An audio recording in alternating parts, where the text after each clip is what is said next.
Bonsoir à tous et bienvenue sur C8 pour un nouveau voyage au bout de la nuit, une nouvelle soirée littéraire. Alors ce soir, nous allons nous attaquer aux abîmes de Charles Dickens et Wilkie Collins. Walter Wilding, qui est un riche négociant en vin, mène une vie heureuse auprès de sa mère, à qui il doit sa fortune et sa réussite sociale.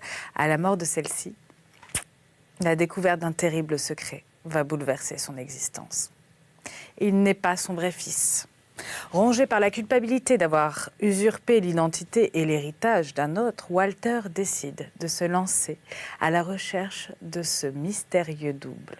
Mais qui est donc le véritable Walter Wilding? Nous allons donc continuer la lecture. N'hésitez pas à réagir sur les réseaux sociaux, #VBN, ainsi que sur notre page Facebook Voyage au bout de la nuit. Donc nous en étions à un moment donc, où notre héros Vandal cherche à protéger un ticket qu'il doit ramener dans un lieu sûr.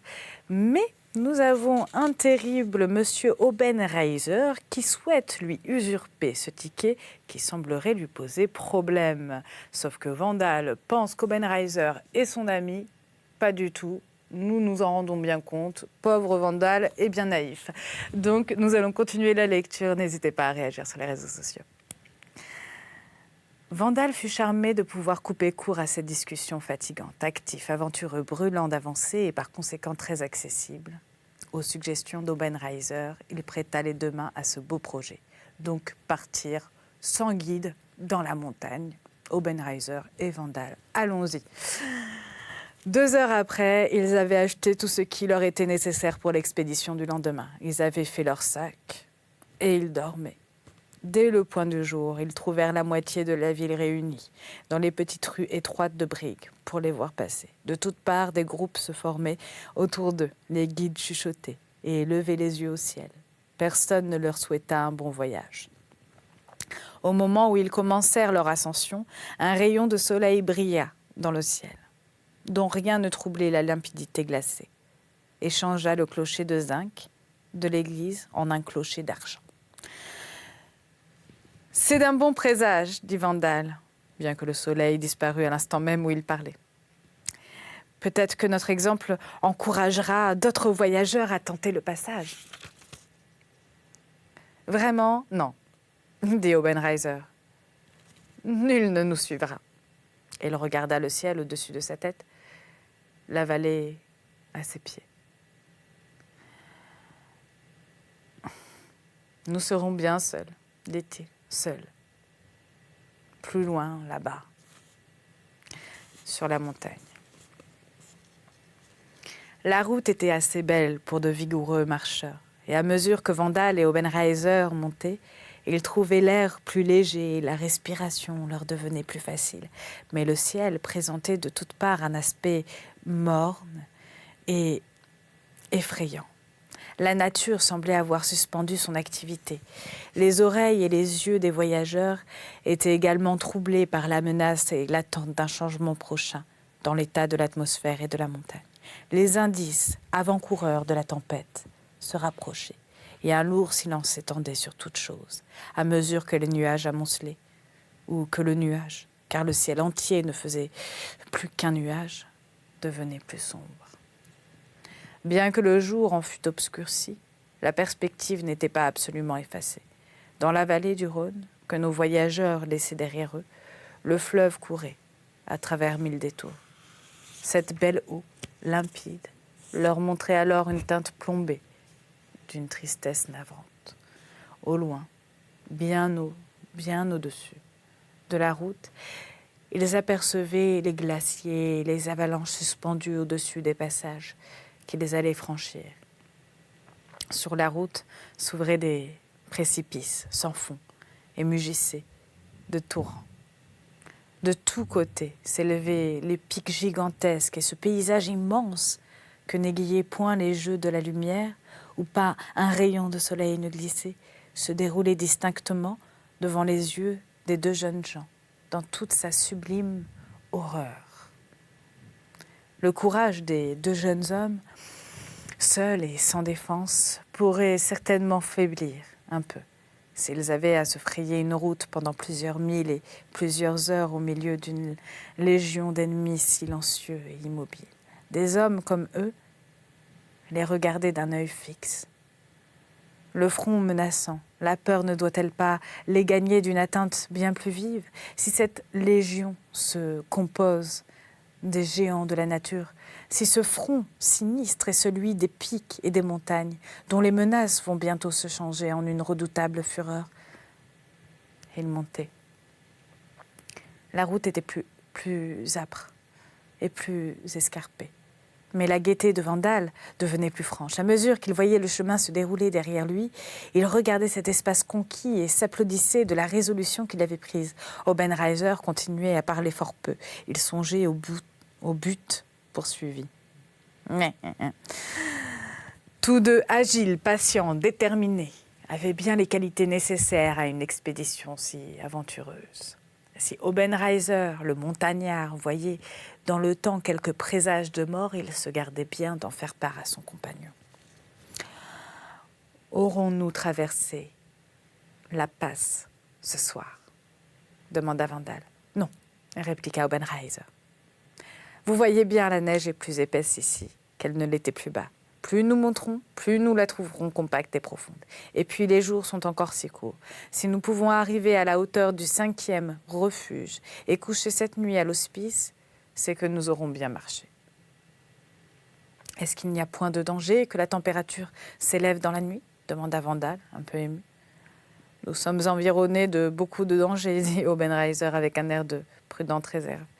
N'avez-vous pas entendu parler du pont de Ganter? Je l'ai traversé une fois. En été? Oh oui, dans la saison des voyages. Ah, dans la présente saison.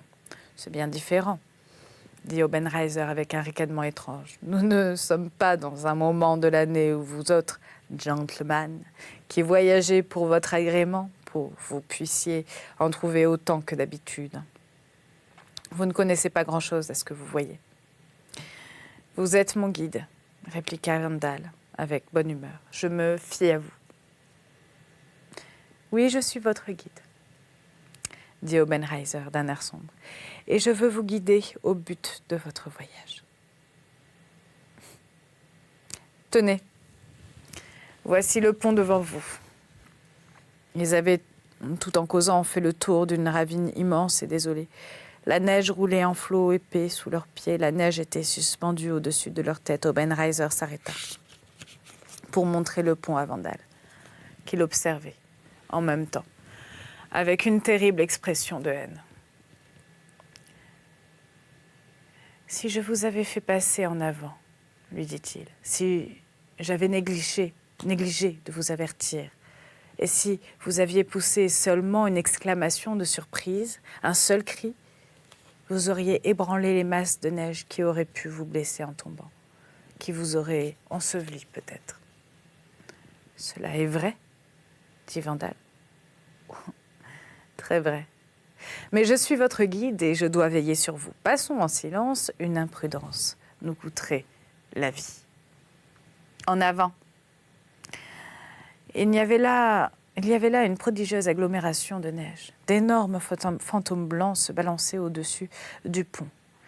Les rochers formaient des saillies effrayantes et nos voyageurs se frayaient le passage comme à travers les lourdes nuées d'un ciel d'orage. Obenreizer se servait de son bâton avec une adresse extrême, sondant le terrain à mesure qu'il avançait, regardant sans cesse en l'air et le dos tendu, comme s'il se garait de la seule idée d'une avalanche. Il marchait avec une grande lenteur. Vandal le suivait de près, et ils avaient déjà parcouru la moitié de ce chemin périlleux, quand ils éprouvèrent une secousse violente, aussitôt suivie d'un coup de tonnerre. Obenreizer se retourna, mit la main sur la bouche de Vandal et lui montra le sentier qu'il venait de traverser. Il n'y en avait plus de traces. L'avalanche avait tout recouvert et roulé vers le torrent, au fond de l'abîme. Leur apparition à l'auberge isolée, située non loin de ce lieu redoutable, arracha des exclamations de surprise aux gens de la maison.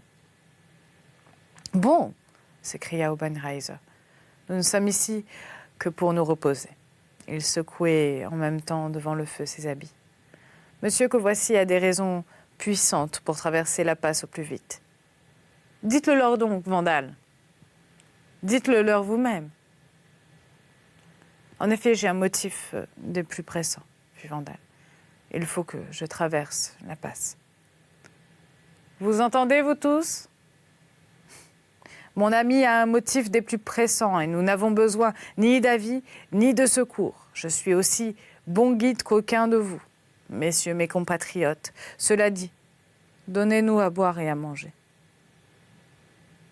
Ce fut de la même façon et dans les mêmes termes que le soir après qu'ayant lutté avec les difficultés croissantes du chemin, ils furent arrivés à leur destination pour la nuit. Obenreizer s'adressa aux gens de l'hospice qui se pressaient autour d'eux, devant le foyer, tandis qu'ils ôtaient leurs chaussures humides. « Il est très bien de se parler les uns les autres, franchement, comme des amis, dit-il. Monsieur a un motif très pressant de traverser le passage. » Le plus pressant motif, répéta Vandal en souriant. « Et il faut qu'il le traverse, reprit Obenreizer. Nous n'avons besoin ni d'avis ni de secours. Je suis un enfant des montagnes et un bon guide. Ne vous tourmentez pas plus longtemps à ce sujet. Donnez-nous à souper du vin et des lits. »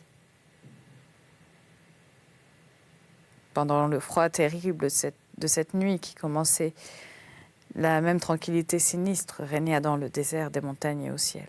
Au point du jour, pas une lueur de soleil pour rougir ou dorer la neige. Partout la même blancheur infinie et mortelle, le même silence sans borne, la même redoutable tristesse. « Voyageurs !» cria au travers de la porte une voix sympathique. Dès qu'ils furent sur pied, le sac au dos, le bâton en main, celui qui les avait éveillés leur adressa encore la parole.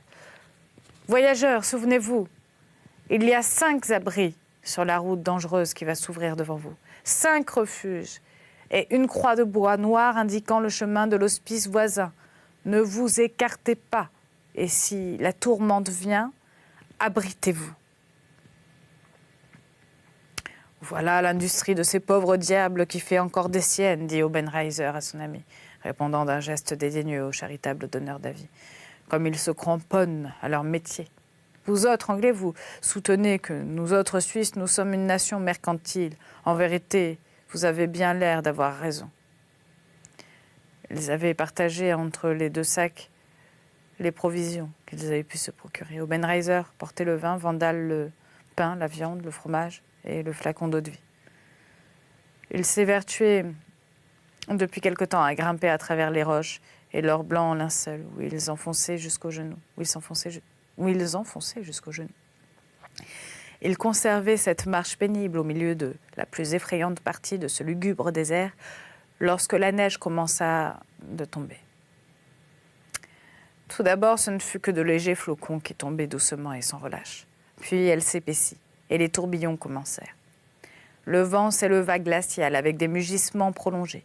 La route se poursuivait à travers des sombres galeries de rochers. Devant les voyageurs s'ouvrait une grotte profonde, soutenue par des arcs immenses. Ils y arrivèrent avec peine. La tempête, au même instant, éclata dans sa furie.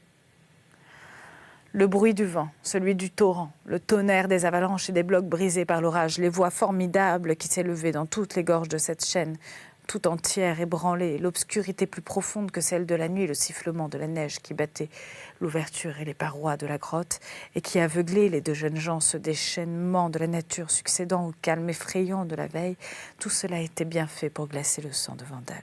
Obenreizer, qui marchait de long en large dans la grotte, lui fit signe de l'aider à déboucler son sac.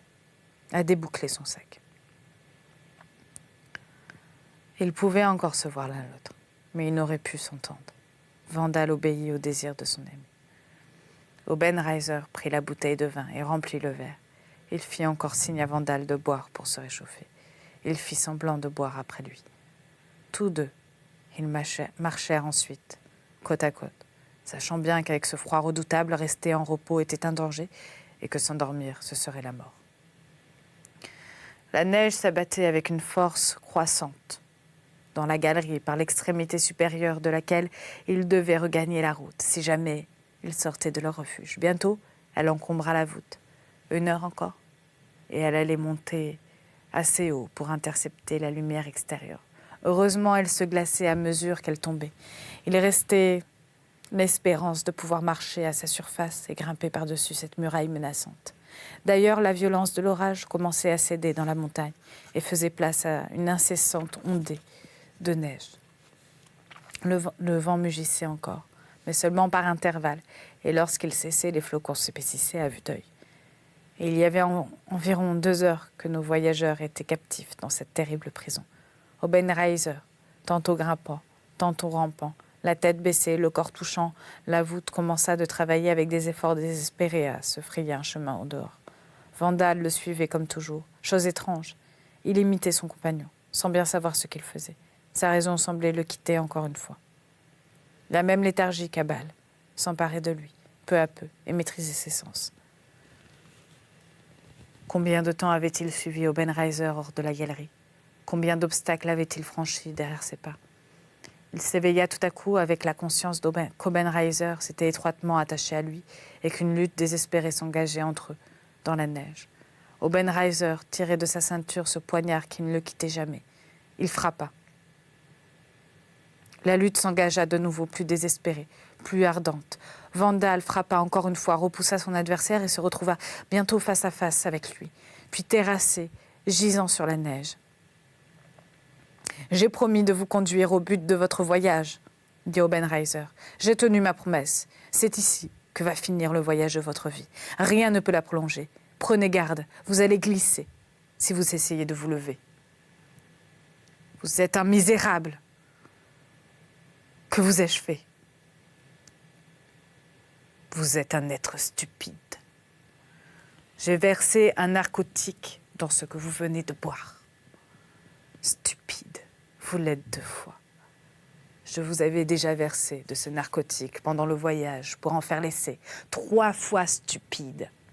Car je suis le voleur, le faussaire que vous cherchez. Et dans quelques instants, je m'emparerai sur votre cadavre de ces preuves avec lesquelles vous aviez promis de me perdre. Vandal essaya de secouer sa torpeur, mais le funeste effet n'en était que trop sûr. Tandis que son meurtrier lui parlait, il se demandait s'il était vrai qu'il fût blessé, si c'était à lui qu'était ce sang coulant sur la neige. « Que vous ai-je fait » murmura-t-il. « Pourquoi êtes-vous devenu ce vil assassin ?»« Ce que vous m'avez fait, vous m'auriez perdu si je ne vous avais empêché d'arriver au terme de votre voyage. Votre activité maudite est venue me ravir le temps sur lequel j'avais compté pour pouvoir restituer l'argent volé. Ce que vous m'avez fait, vous êtes venu vous placer sur ma route, non une fois, non en passant, mais toujours, mais sans trêve. N'ai-je point essayé de me débarrasser de vous autrefois? Se débarrasser de vous, ce n'est pas aisé. Mais pourquoi vous allez mourir ici? Vandal essaya de rappeler ses pensées qui le fuyaient. Il voulut parler, mais en vain. Instinctivement, il cherchait le bâton ferré qui s'était échappé de ses mains. Il ne put le saisir. Alors il essaya de se relever sans ce secours. En vain, en vain. Il trébucha et tomba lourdement au bord d'un abîme. Défaillant, engourdi, un voile dans les yeux, n'entendant plus rien, il fit pourtant un si terrible effort qu'il se souleva sur ses mains. Il vit son ennemi là, debout, au-dessus de lui, calme, sinistre, implacable. « Vous m'appelez assassin, » dit Obenreizer. « Ce nom ne me touche guère. Au moins, vous ne pouvez dire que je n'ai pas joué ma vie contre la vôtre, car je suis environné de périls, et peut-être ne réussirai-je pas à me frayer un chemin à travers les précipices. La tourmente va de nouveau éclater tout à l'heure. Voyez, la neige tourbillonne. Il me faut ce reçu, il me faut ces papiers tout de suite. Chaque moment qui s'écoule emporte ma vie. « Arrêtez !» s'écria Vandal d'une voix menaçante, et essayant encore une fois de se lever. Le dernier éclair du feu qui s'échappait de son être se ranimait. Il réussit à saisir les mains de son ennemi. « Arrêtez !» cria-t-il. « Loin de moi, assassin, que Dieu vienne en aide à Marguerite. Jamais, heureusement, elle ne saura comment je suis mort, loin de moi. Meurtrier, je veux encore une fois te regarder au visage. Ce visage infâme me fait souvenir d'une chose que je devais t'apprendre. » Obenreizer, épouvanté de le voir déployer tout à coup cette énergie suprême, et songeant qu'il pouvait encore retrouver en ce moment assez de force pour le vaincre, lui obéit et demeura immobile. Vandal le regardait d'un œil éteint. « Non, ce ne sera pas, dit-il. Non, même en mourant, je ne trahirai point la confiance du mort. Écoute, tes parents supposés, est-ce que cela ne te rappelle rien ? L'hospice des enfants trouvés, la fortune qui est à toi et dont tu n'as pas hérité. Souviens-toi. Souviens-toi. » Sa tête s'affaissa sur sa poitrine, il retomba sur le bord du gouffre. Le voleur s'élança, ses mains actives et enfiévrées, coupure à la poitrine de sa victime. Vandal fit un effort convulsif pour jeter un dernier cri. « Non !» Et se laissant glisser lui-même, il roula dans l'abîme, roula, disparut comme un fantôme dans un rêve de mort. L'orage mugit de nouveau, puis s'apaisa. Les voix infernales de la montagne s'éteignirent. La lune brilla, la neige tombait mollement en silence. 2 hommes escortés de 2 chiens énormes sortirent de l'hospice. Ils regardaient attentivement autour d'eux, puis levaient les mains au ciel. Les chiens se jouaient dans la neige. « Allons, dit le premier de ces 2 hommes. Nous pouvons avancer maintenant. Peut-être trouverons-nous les voyageurs dans l'un des refuges. » Chacun d'eux attacha un panier sur son dos, prit dans sa main un bâton ferré, s'enroula autour du bras une corde déterminée par un nœud coulant, afin de pouvoir s'attacher ensemble. Et l'on se mit en marche. Tout à coup, les chiens cessèrent leur gambade, mirent le nez en l'air, s'agitèrent un moment et se mirent à aboyer de toute leur voix. Leurs maîtres s'arrêtèrent aussi. Les chiens tournaient autour d'eux. Hommes et bêtes se regardèrent avec une égale intelligence. « Au secours alors ! Au secours ! À la délivrance !» Mais les 2 chiens, au même instant, leur échappèrent et bondirent avec d'autres aboiements, plus profonds et plus joyeux. N'annonçait-il point quelque nouveau venu ? Les 2 hommes demeurèrent frappés de stupeur et sondant au loin la neige du regard à la clarté de la lune. « Quoi ?» firent-ils, 2 créatures insensées de plus, par ce temps qui porte la mort avec lui, 2 étrangers. Il y a une femme. Les chiens tenaient chacun les plis d'une robe dans leur gueule et ils traînaient ainsi la voyageuse qui leur caressait doucement la tête à tous 2. Elle montait à travers la neige du pas et de l'air d'une personne accoutumée aux montagnes. Mais il n'en était pas de même du gros homme qui l'accompagnait. Il était moulu et marchait en gémissant. « Cher guide, dit la jeune femme, chers amis des voyageurs, je suis de votre pays. Nous cherchons de jeunes gens, de jeunes hommes, qui ont ce matin traversé la passe et qui auraient dû arriver le soir à l'hospice. Ils y sont venus, mademoiselle. »« Que le ciel soit loué !» s'écria-t-elle. « Oh, que le ciel soit béni !» Malheureusement, ils sont repartis aussitôt et justement, nous nous mettions à leur recherche. Mais nous avons été forcés d'attendre que la tourmente soit apaisée. « Cher guide, » dit la jeune fille, je vous accompagnerai. Pour l'amour de Dieu, laissez-moi vous suivre. L'un de ces 2 hommes est mon mari, je l'aime tendrement. Ah oui, tendrement. Vous le voyez, je ne suis point abattue, je ne suis pas lasse. Je suis née paysanne et je vous montrerai que je sais m'attacher à vos cordes. Je vous fais le serment d'avoir du courage. Laissez-moi vous suivre. Si quelque malheur est arrivé à celui que je cherche, mon amour le découvrira. C'est à genoux que je vous en prie, chers amis des voyageurs. Pour l'amour de vos chères mères, portées à ceux dont vous êtes les fils, je vous en supplie, je vous en supplie. Je perds mes mots. C'est bon et simple, compagnon, se sentir aimé. Après tout, se dirent-ils à voix basse, elle ne ment point. Elle connaît les chemins de la montagne puisqu'elle est si miraculeusement arrivée jusqu'ici. Mais, ajoutèrent-ils en lui montrant son compagnon, quant à ce monsieur-là, mademoiselle, cher Joe, dit Marguerite en anglais. Vous restez dans cette maison et vous nous attendrez.